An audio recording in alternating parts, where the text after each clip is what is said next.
Hello students. Now we are going to start a novel which is written by Jane Austen, Pride and Prejudice.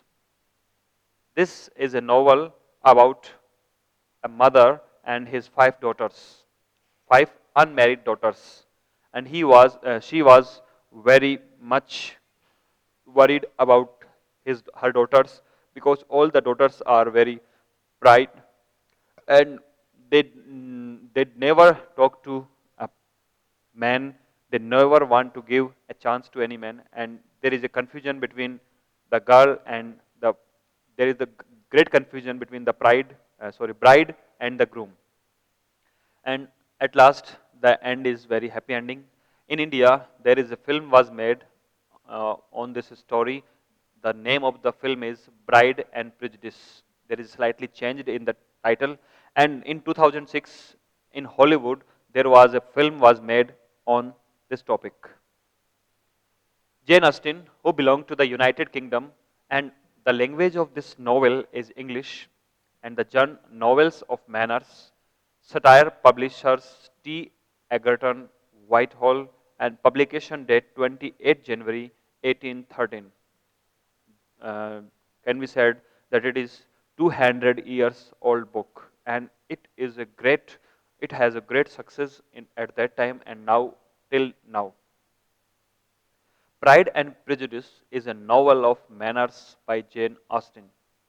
First publication in 1813, and the story follows the main characters Elizabeth Bennet as she deals with issues of manners and upbringing, morality, education, and marriage in the society of landed gentry of the British Regency. Elizabeth is the second of five daughters of a country gentleman and living near the fictional town of Meryton and Hertfordshire near London. Now, the summary of the novel. Mrs. Bennet has five daughters and a big problem. None of them are married. There isn't much fortunate to go around. There isn't much fortune to go around and thank to a quick of English property law. And they will all be kicked out to their houses when Mr. Bennet dies. Enter Mr. Bingley, a rich single man who moves into their neighborhood and takes a liking to the eldest Miss Bennet, Jane. When he came to the neighbor, he found that the girl Jane Bennet was a very beautiful girl and he wanted to propose her, but the prejudice came on the way from both sides. The girl also wanted to expose her love, but she also couldn't, and the boy also couldn't. It's clear to everyone that Mr. Bingley is falling in love with Jane, but Jane keeps her feeling on the down low. Against the advice of Lizzie's good friend Charlotte Lucas. And surprising no one, Mr. Darcy finds himself strangely attracted to Lisa. The two get even more opportunity to snip at each other with Lizzie goes to Mr. Bingley's house to nurse her sister who's who is gotten sick on a wet horseback ride over for dinner. And now it is time to meet bachelor number 3, Mr. Collins. As Mr. Bennet's closet male relative, Mr. Collins will inherit the estate after Mr. Bennet's death. Mr. Collins has decided that the nice thing to do is to marry one of the Bennett's girl in order to preserve their home. Unfortunately, he is a complete fool and Lizzie hates him on sight. Also, unfortunately, he sets his sights on her.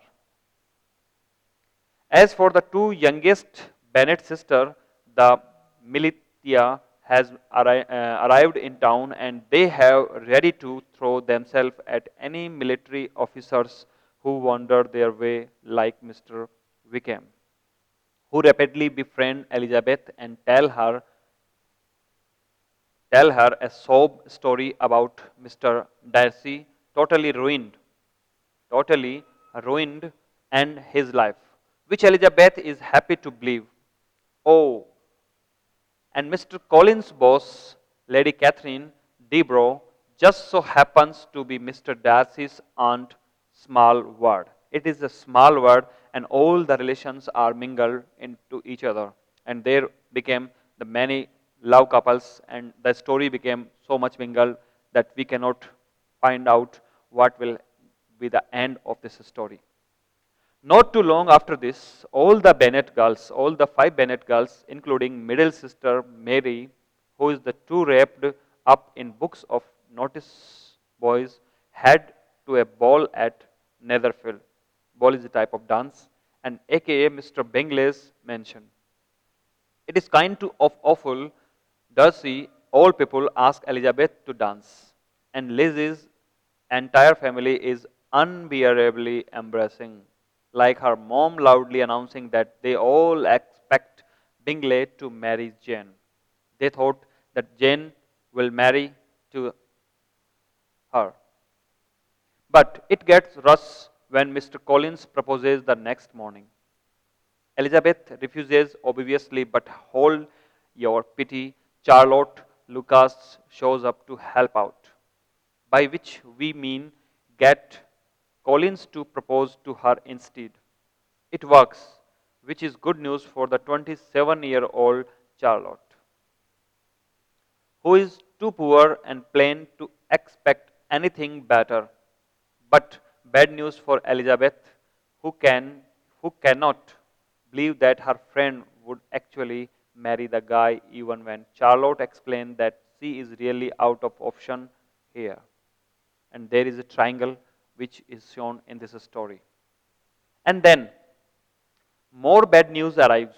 Jane gets a letter from Miss Bingley basically breaking up with her on her brother's behalf. Jane is super bummed and she goes to stay with her aunt and uncle in London to get over it or from to recover from the situation. And just maybe see Bingley, who is off to big city. Elizabeth travels too. She is off to visit the newly married Charlotte, who seemed to be holding up well. One problem, Mr. Darcy is on his way to visit his aunt, who is also, you might remember, Mr. Collins' boss. So now the story is going on, and now we know what is the situation and what are the conditions which are going to be happen into the next chapter. Darcy almost act like he is glad to see Lizzie and even come to visit her at Charlotte's house. But Lizzie is not having it. She learns from Mr. Darcy's friend that Bingley was going to propose to Jane until Darcy intervenes. And that's exactly the moment Darcy chooses to propose. Can you guess how it goes? What may be happen or what not?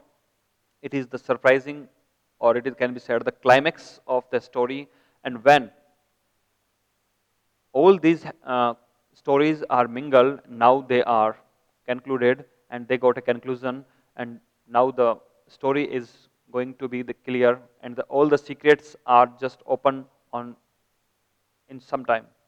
And we can say there are the stories which are mingled. Now the writer want to make clear all of them.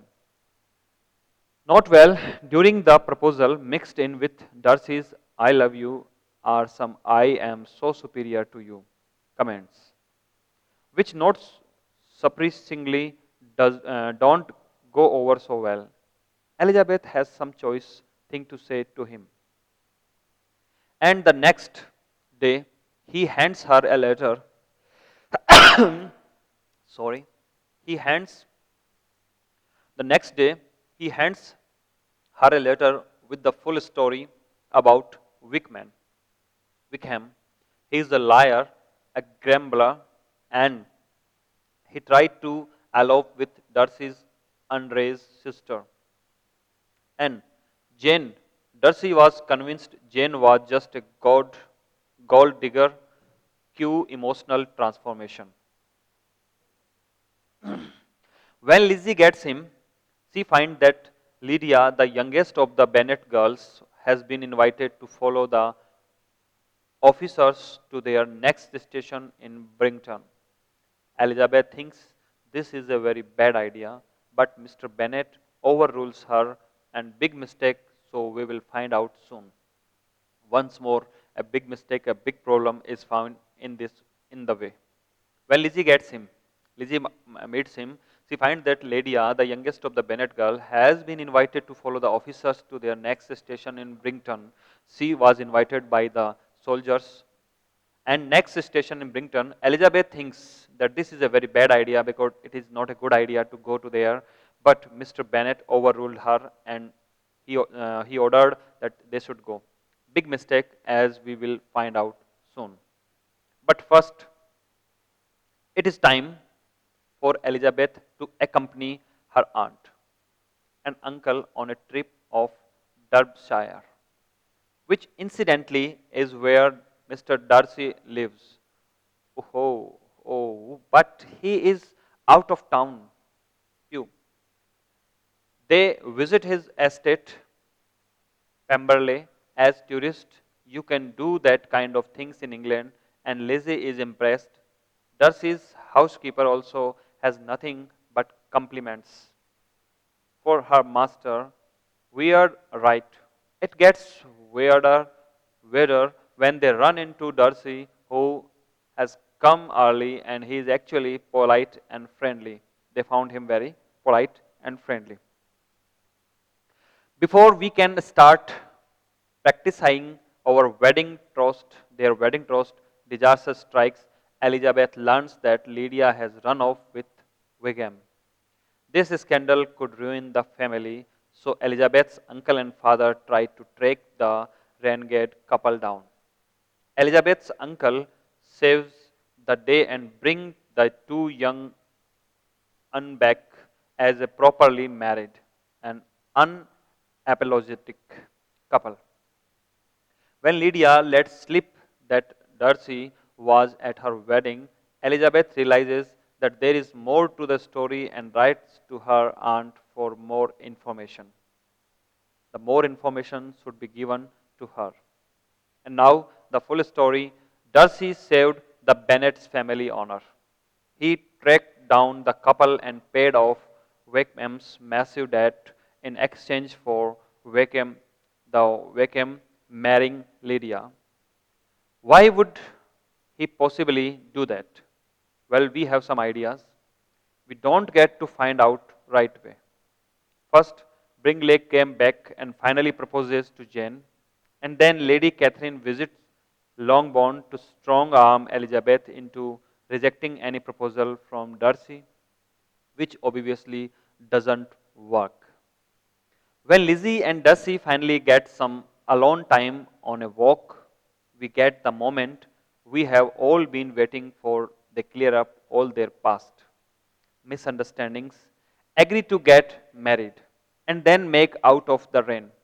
Oh, wait, that was the movie version. And they will live happily ever after, more or less. This is a happy ending, and we find that the story is going to be end. And in this story, the writer want to say that all the problem have a solution at last. And the pride and prejudice, these are the two main contrasting ideas which goes step by step till the end. Now, the style. Pride and Prejudice, like most of Jane Austen's work, employs the narrative technique of free indirect speeches.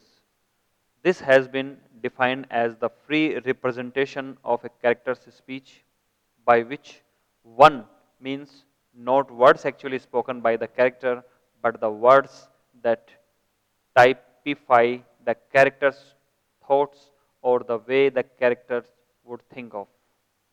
So this is the story, this is the novel which was composed by Jane Austen, and this novel there was many movies are made on this theme. First of all, there was a movie on Hollywood in 2005 and 6 with the same title, Pride and Prejudice, and it got a great success at that time. And then in Hindi and English, in both languages, the Indian director Rita made a picture on this theme with the slightly change in title, and the title is Bride and Prejudice. Bride is the five girls, and the prejudice is in the mind of the girl Elizabeth. Now we can say that this is a great novel and has a great success till 1813 to 2013. It is the 200 years time, and Jane Austen got a great success for his novel. Now there are the four essays which are taken from the various sources, and these four essays are included in your syllabus to develop your power of thinking or power of skill writing. Essays are composed to present the ideas of the writer or the thinking way of the writer. As we can say, essay writing is not a easy work, is not a cup of tea. It is a great task because you have to tell your thinking, you have to tell your all the matter in few lines, or can be said that the matter of 100 pages should be said in the 10 pages and more effectively in one page. I want to tell you about the two great essayists. First is Bacon and then Lem. Francis Bacon, who is known as the greatest essayist and who was a great essayist in Elizabethan age, he is known for his non-personal elements in the essays at that time, and most of his essays are like these. First of all, of studies, of marriage, of children, of parents, of love, etc. And he believed in few words. A person should write as less as many words in the essay, the Bacon says. But the lame is just opposite to Bacon. Bacon is known for his compressive style, but Lame is known for his biographical style. He input into the essay his biographical element. And there are the strange diction, and there are the big examples, and there are many examples in his essays we can found as the chimney sweeper. In the praise of chimney sweeper, this is a great essay which is composed by Lamb. Charles Lamb, who adopted a name Elia, the essays of Elia. Now, I want to summarize all these four essays which are given in your books, in your book. Lamb, who is known as the father of English essays, and Lamb is known as the prince of English essays. Bacon, the father of English essays, and Lamb is the prince of English essayist, the English essayist. Now, look at the essays which are given in your book. First, the end of living and the beginning of survival. This is an essay which is composed by Chief Settle. This is a speech. It is in a speech form to the most famous of Red Indian leaders, Chief Settle. It has been the center of a heated controversy, as there are as many believers in its authenticity as there are believers that the speech is a fake. But it is generally acknowledged that the speech contains at least the essence of Indian, the essence of Indian chiefs with regard to both the land he belonged to and the white men who invaded it. This is a fine speech which was given by the chief Settle, who is known as the Red Indian leaders, And it has been the center of heated controversy because some person say that the speech is a fake and some says that it is exactly correct. But it is generally acknowledged all around the world that the speech contains at least the essence of Indian chiefs and about the white man who was the invader in India. Chief Settle was a leader of the Devonish and other Pacific Northwest tribe. Upon the urging of white American expedition leaders, Chief Settle agreed to sell the new settlers and the land and tribe lived on and more to settlement areas demarcated for them. All did not go well with this move and feeling they had been wronged. The Indian tribe rose in revolt against the white invaders. They did not like these invaders and they arranged to revolt against them. This is the story about the chief Settle and the Red Indians. In this story, the writer want to give a vivid description of a speech, and this speech is a courageous speech, inspirative speech, and it has a great account in the heart of Red Indians tribes. Red Indian tribes are found mostly in the West Indies and nearby the Southern America, or in can be said, in the south of North America. Chief Settle lead this huge war. The superior power of the settlers' weaponry ensured their victory and Chief Settle was captured. But, but even in defeat, he ensured the victory of his masses because in his speech he delivered a great message and now he is happy that if it is not important that he lose or he win. He loses or he win. But it is important reach the message reaches at its correct place. At its correct place. The city of Seattle in the United States of America is named after this hero. And there is this, it is a great can be said it is a great attribute of the America to this hero and there is a city which was named after the name of Seattle, Chief Seattle.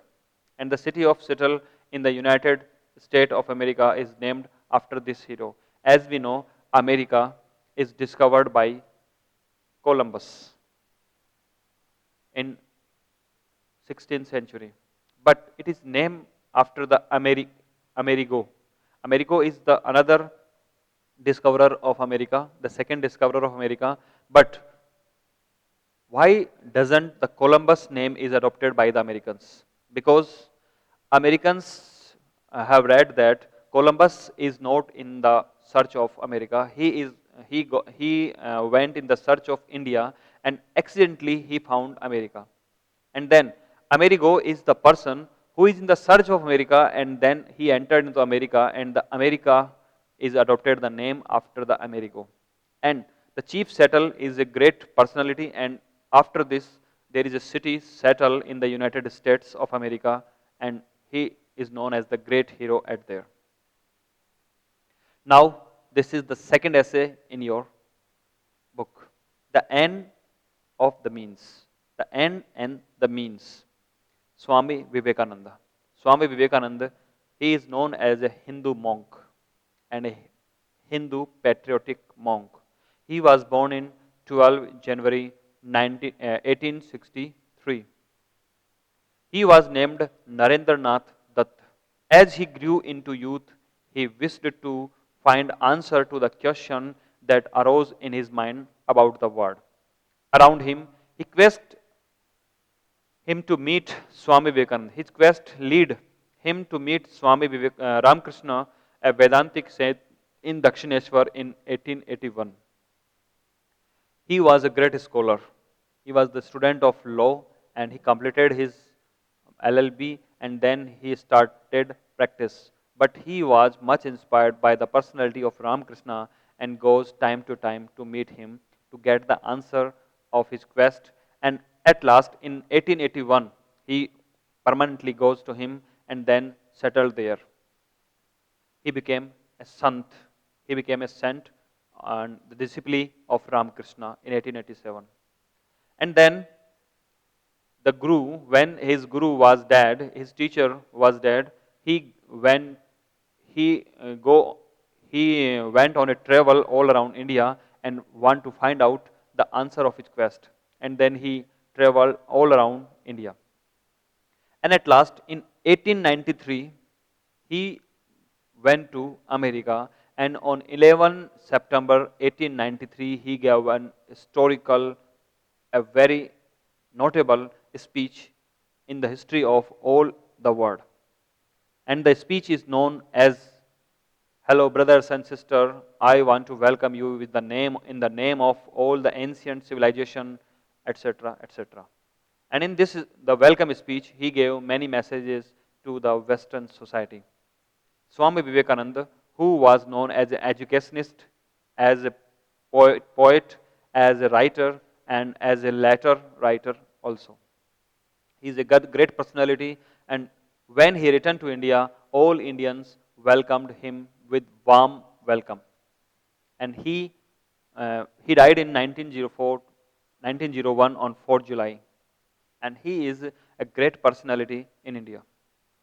As he gained certainty in his spiritual quest, he resolved to travel across India and understand her dilemmas, the lead to devote his life to the pursuit of seeking help and understanding for the situation of India from around the world. Momentous amongst his meetings and lectures was the speech he gave in the Parliament of Religion in Chicago on the 11th September 1893. The Ramakrishna Mission was also founded to help the needy by the disciples of Swami Vivekananda. Now, this is the third story, the civilization. This is the third essay, the civilization of today. This is C.M. Jod. This is composed by C.M. Jod. Cyril Edwin Mitchison Jod was born in 1891, a well-known author and a broadcaster. He authored some of the most widely read books of his time. Of these, the most well-known are A Guide of Philosophy, A Guide of Modern Thought, and The Story of Civilization. He taught philosophy at Birkbeck College, London, and at the University of London. The present extract is from his book, The Story of Civilization. And now, the last essay is composed by J.L. Nehru, India's Strength and Weaknesses. As we know, J.L. Nehru is the first Prime Minister in Free India on 15 August 1947. And in 26 January, when India became completely republic, he became the first Supremo or first director and first Prime Minister of India. And Jawaharlal Nehru, the first Prime Minister of India, Free India, was also a prolific writer. His writings range from the political sphere to letter written from jail to his daughter. J.L. Nehru, like most of the leaders of his time, was a highly educated man. He was a lawyer qualified in the UK. After obtaining his degree, he came back to India to participate in freedom struggle and became the companion of Gandhi. When Gandhi returned on 9 January 1915, he welcomed to the Gandhi. His style of writing is both lucid and clear, combining vast amounts of information and with ease in prose and make reading his work a pleasure. So these are the four essays, and now this is the complete your syllabus. We have completed your syllabus. That's enough. Have a good day. Thanks.